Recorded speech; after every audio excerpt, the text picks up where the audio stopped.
guys! Welcome back! And I'm going to have my lunch with spaghetti na galing sa bahay namin. And then, two bread na merong palamang, what do you call this? Nutella. Galing sa baon niya rin. Hi guys! So ngayon, kakain tayo ngayon. Magla-lunch na ako ngayon dito sa bago kong work. And then, I'm going to have a spaghetti na galing sa bahay namin.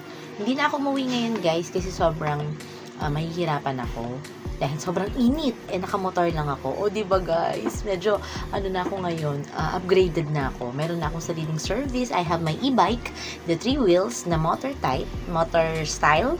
So next time i-vlog ko na rin yun. Then I have also here a Nutella bread galing sa baon ni Ring.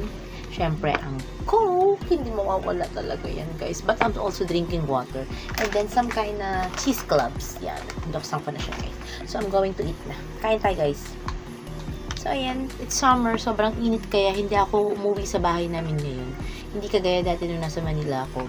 Sobrang, ang bahay ko lang is nasa 3rd floor and then yung office ko is nasa 8th floor. So ngayon dito kailangan ko kasing umalis, mag-commute or something.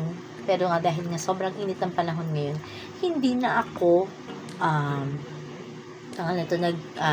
lalabas. Nagla-lunch na lang ako dito. So I have spaghetti.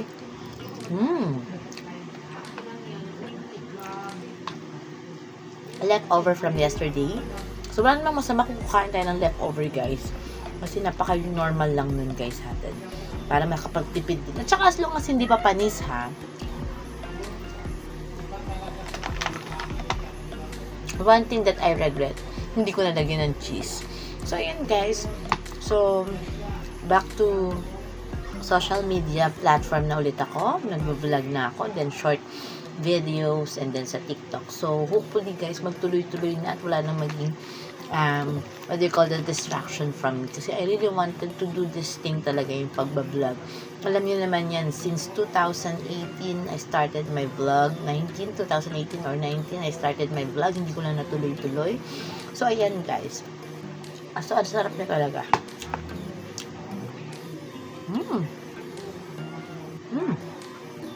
Nutella. So ayan. Kain lang tayo.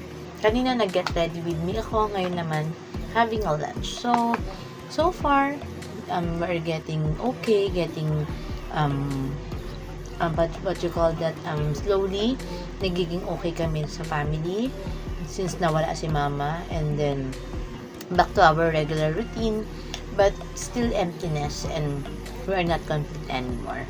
But still, by God's grace, magtutuloy-tuloy na to at malalabanan namin yung lahat ng lungkot tsaka loneliness, diba? In time, yung hurt will be less. Hindi na ganon. So, I'm still hoping for that. So, again, guys, bye-bye. See you on my next mini vlog.